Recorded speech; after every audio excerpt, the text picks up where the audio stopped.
Hi folks, Robert Mantell here again with the Trichotillomania Relief Specialists in Southern California.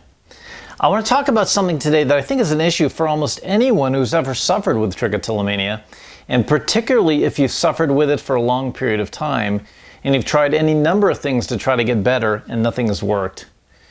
You know, the fact is, at times like that, it can be tempting to give up. And unfortunately, a lot of people do. They just resign themselves to having to live with this for the rest of their lives. You know, it's just who I am. When you look through the various online forums, this is often what you see. You know, I've tried everything, I'm exhausted. I guess it's time I just accept it's a part of me and that it's always going to be a part of me. But you see, you just can't give up like that. Why? Because if you do, you have no chance to get better. You know what's interesting? Lots of times the race, this long, hard-fought battle, is won in just the final few seconds when no one, much less the person running the race, thought they had any chance at all. What do you think? Pie in the sky?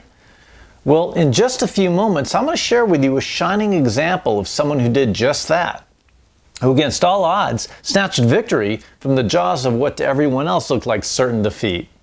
Stay tuned.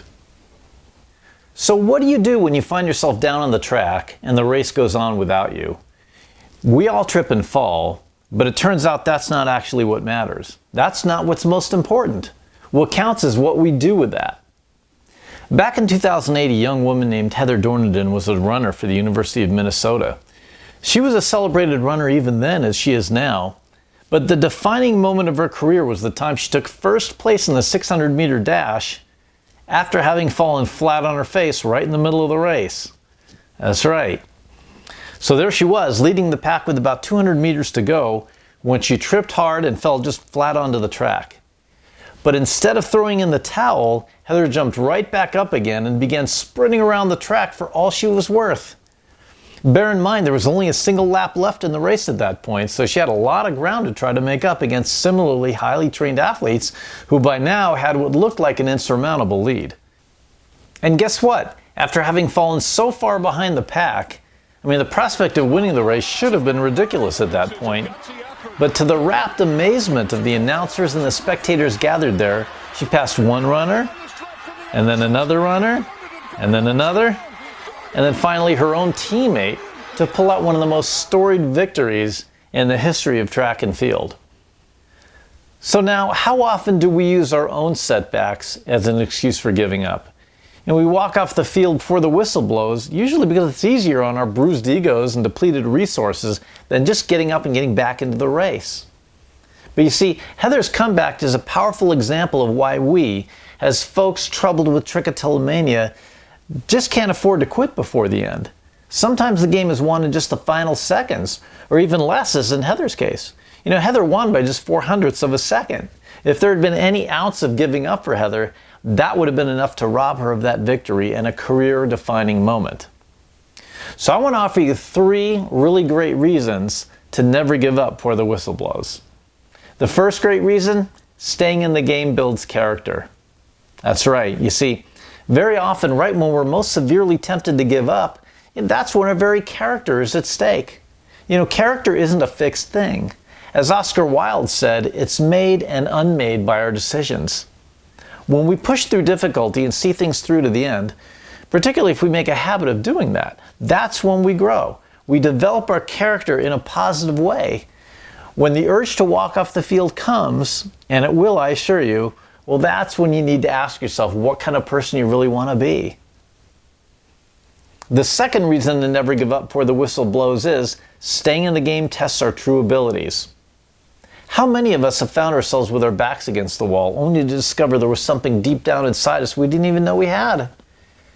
Whatever we think about ourselves or our future, if we allow ourselves to just walk off the track at times like that, we'll never have the chance to discover what we're really capable of. And that would just be a complete tragedy. And the third reason to never give up before the whistle blows is staying in the game positively impacts others. See, Heather wasn't just running for herself. She was running for her entire team, for her entire school, her family, and her community. So the impact of Heather's decision was far-reaching, far more so than she could have ever imagined in that moment. You know, that race was recorded, and now here we are about 8 years later, and the video of this event has gone incredibly viral. In fact, you can find multiple videos of this on YouTube, many of them now having well over 1 million views. And because of what happened that day, countless others have been inspired never to give up.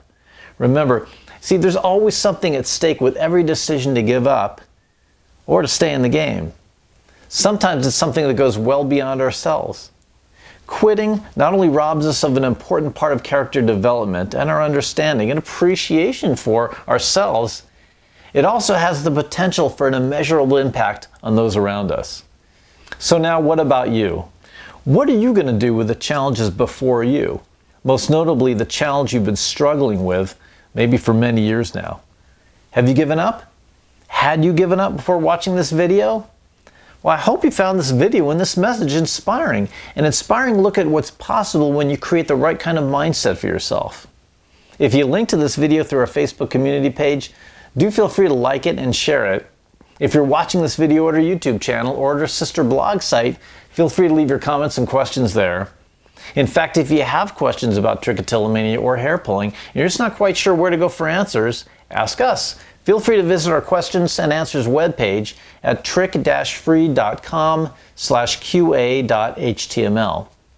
And if you want to contact us, feel free to visit our website at www.trick-free.com or to call us at any time of day or night toll-free at 866-LIFE-NOW. Thanks again for watching. I'm Robert Mantell with the Trichotillomania Relief Specialists. Here's wishing you an amazing trick-free week.